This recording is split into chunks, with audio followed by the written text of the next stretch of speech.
Nous allons commencer notre causerie de ce soir avec une image. Nous habitons dans une rue où il existe des maisons, plusieurs maisons. Toutes les maisons sont belles, elles ont du terrain et il y a plusieurs belles maisons. Et toutes les personnes qui habitent dans cette rue sont propriétaires de leur maison. Dans le terrain de ta maison à toi, il y a beaucoup d'arbres, des fruits, avec beaucoup de fruits. Il y a aussi des fleurs dans ton jardin avec lesquelles tu prends soin de tes fleurs. Tu peux partager les fleurs et les fruits de ton jardin avec tes voisins. Les gens ils se sentent libres de venir pour vous demander les fruits. Tu peux leur laisser venir dans ton jardin pour recueillir les fruits, les fleurs. Mais ce mouvement est toujours du désir que les personnes, elles ont et aussi de ce que toi, tu as envie de le faire.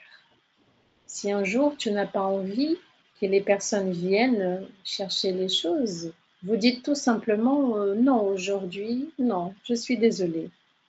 En pensant que chacun a sa maison et que chacun prend soin de sa maison, nous partons de cette image en pensant de comment vivre paisiblement avec les personnes, avec tous ces gens.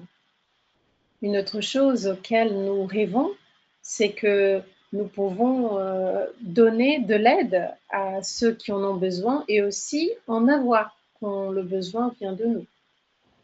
Un autre avantage, c'est que nous pouvons apprendre avec ceux qui savent cultiver certaines fleurs et certains fruits, par exemple.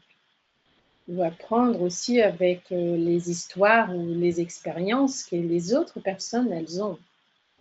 Il y a un grand plaisir quand on vit en partageant, en collaborant avec les autres, en vivant ensemble. Cependant, pour tout dans la vie, il y a des limites. Les terrains des maisons de cette rue, elles ont une limite pour chaque maison. Tout comme les ruisseaux, ils trouvent une limite pour qu'ils puissent descendre, pour qu'ils puissent couler. Les limites sont importantes car c'est la limite qui définit la rivière, par exemple. Par exemple, la limite, c'est ce qui définit l'espace d'un lac. Et la limite, partout, pour tout ce que nous pouvons penser, c'est quelque chose qui apporte une délimitation. Et nous apprenons dans notre vie qu'il existe des règles et des limites et que nous devons les apprendre. Et par rapport à nos limites, à tes limites, est-ce que nous respectons nos limites? Revenons à notre image des voisins. Imaginons que les voisins jettent des pierres afin de pouvoir ramasser les fruits, par exemple. Les pierres pourraient abîmer les arbres, les feuilles, casser les fenêtres. Les voisins envahissent les barrières et abîment le jardin. Dans ce cas, comment faire face à ça? Ça serait indélicat de mettre des limites à nos voisins? Mettre des limites en eux, est-ce que ça voulait dire générer des conflits? C'est ça la question que nous apportons aujourd'hui, qui s'appelle la tolérance constructive, ou tout simplement l'art de dire non. Vous voyez comme l'image des voisins qui envahissent nos jardins et qui jettent des pierres nous cause une sensation désagréable d'invasion. Et si on se sent envahi, attaqué, comment dire à la personne qu'il y a une limite à ne pas dépasser? Tout au long de notre vie, dans le procès de l'éducation, nous apprenons comment faire avec les limites pour nous-mêmes.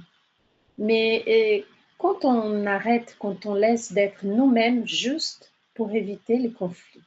Beaucoup de fois, quand on était petit, en tant qu'enfant, on a entendu des phrases qui nous ont causé une certaine impression. Par exemple, si je ne partage pas mon goûter, je suis une égoïste. Si j'ai dit que je n'ai pas envie d'y aller, je suis rebelle ou je ne suis pas obéissant. Et si j'ai dit que je n'ai pas envie d'avoir des visites, je suis rude ou grossière, malpolie.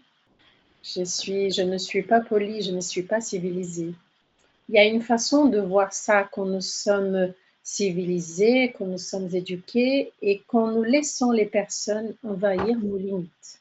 Par exemple, si quelqu'un de ma famille arrive vers moi en criant fort que je dois venir avec elle chez le médecin, mais moi, je n'ai pas envie d'y aller, car j'ai mes raisons, j'ai mes motifs. Comment je dois me comporter? Je dois tolérer ces cris juste afin d'éviter les problèmes? Ou est-ce que je pourrais utiliser une phrase plus ou moins comme ça? Je ne veux pas et je ne peux pas y aller maintenant. Et je vois que tu ne vas pas bien. Qu'est-ce que nous deux, nous pouvons faire dans ce sens? Dans ce mouvement, nous voyons qu'il y a un respect de ce que moi je ressens et de ce que la personne aussi, elle ressent et elle en a besoin. Car quand je dis que je ne peux pas et que je ne veux pas, je respecte à moi-même, à mes besoins, mes nécessités. Et quand je lui dis que je vois que tu ne vas pas bien, je respecte aussi ses besoins à cette personne. Et je lui propose une solution. Qu'est-ce que nous deux, nous pouvons faire? Dans ce dialogue, je sens que je suis envahie par les nécessités de l'autre personne, mais en même temps, j'arrive à mettre des barrières, comme les barrières des maisons, qui mettent une limite entre mes sentiments et les sentiments de l'autre. Tout au long de notre vie, parfois, par peur de perdre l'autre personne, on ne sait pas mettre des limites, on ne dit pas non. Et nous nous apercevons que ça ne marche pas, normalement ça ne marche pas.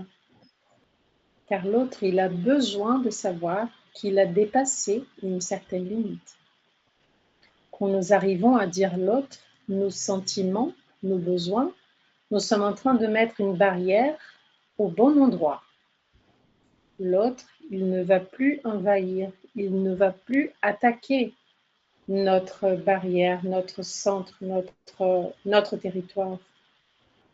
Car nous donnons le droit à l'autre personne à ce qu'elle sache qu'il y a une limite. Et alors, la personne, elle décide de ce qu'elle va faire. Et donc, quand on pense à l'art de dire non, la personne, elle prend conscience de nos limites. Et de pouvoir dire à l'autre, je ne peux pas, j'ai besoin de ça. Comme dit une auteure spirite, Hermance Dufaux, que nous soyons loyaux envers notre conscience. Car c'est bien de respecter et d'être respectueux. C'est bien d'avoir un vécu pacifique avec les personnes. Et nous pouvons avoir des initiatives ensemble, en vivant, en apprenant et en grandissant ensemble. Alors, lorsque vous trouvez le besoin de mettre des limites, faites-le avec un bon sentiment, en invitant l'autre à cette collaboration.